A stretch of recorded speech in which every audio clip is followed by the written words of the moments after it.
Hello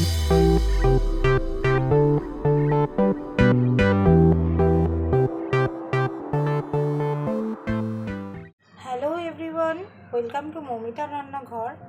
আজ আমি আপনাদের তেল পটল করে দেখাবো। তেল পটল করার জন্য আমি পটলগুলোকে এভাবে ছাড়িয়ে একটা পাত্রের মধ্যে নিয়ে রেখেছি। এগুলোকে আমি এবার ছুরি দিয়ে একটু কেটে নেব। দু সাইড পটলের এভাবে করে ছুরি দিয়ে কেটে নিতে হবে।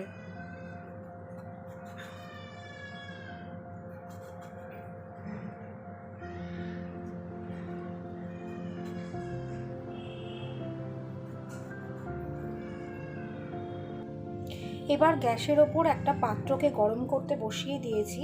এর মধ্যে বেশ খানিকটা পরিমাণ সর্ষের তেল দিয়ে আমি এটাকে গরম করে নেব।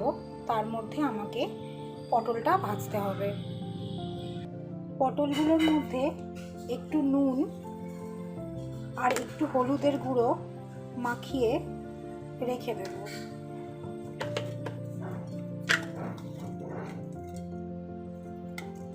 তেলটা গরম হয়ে গেছে। নুন হলুদ মাখানো পটলগুলো আস্তে আস্তে আমি তেলের মধ্যে এবার ভাজতে দিয়ে দিলাম।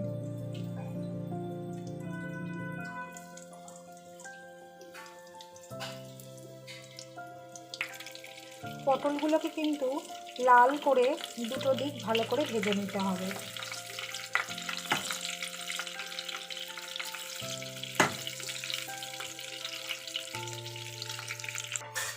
পটলগুলো কিন্তু বেশ ভালো করে কড়া করে ভাজা হয়ে গেছে।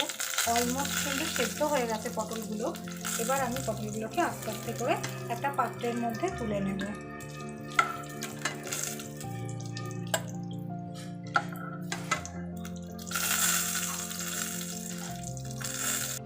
এবার এই গরম তেলের মধ্যে তেজপাতা আর গোটা গরম মশলা ফোড়নে দেব। এর মধ্যে আমি এলাচ, লবঙ্গ আর দারচিনি নিয়ে রেখেছি।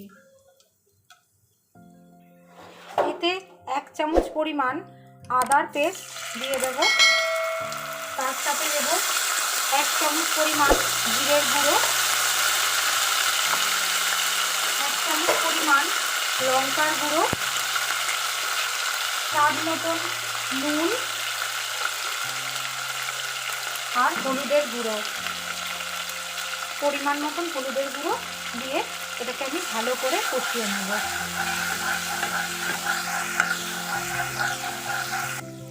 এর মধ্যে দুটো ছোট টমেটো পেস্ট করে রেখেছি, সেটাও মিশিয়ে দিলাম। আর তার সাথে স্বাদ মতন নুন দিয়ে দিতে হবে।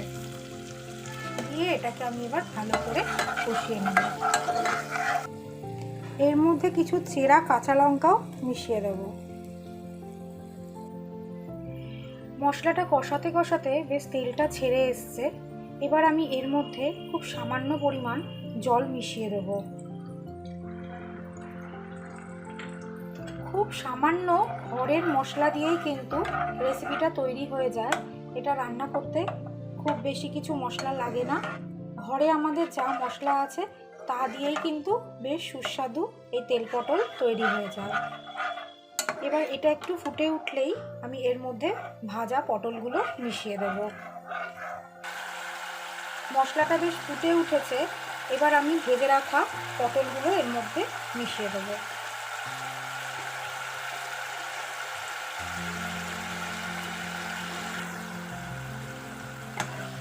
খুব সহজ এই রেসিপিটা।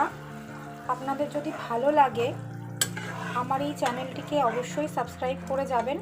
আমি চেষ্টা করি ঘরে থাকা উপকরণ দিয়ে খুব সহজে আপনাদের কিভাবে রান্নাগুলো শেখাতে পারি। ভালো লাগলে একটা কমেন্ট এবং লাইক করে যাবেন। দেখুন রান্নাটা হতে হতে কিন্তু তেলটা বেশ ছেড়ে এসছে। এবার আমি এর মধ্যে একটু গরম মশলা মিশিয়ে দেব। পরিমাণ মতন গরম মশলা এর মধ্যে আমি মিশিয়ে দিলাম। এবার একটু এটাকে নেড়ে নেব। পুরো ভিডিওটা দেখার জন্য আপনাদের অসংখ্য ধন্যবাদ।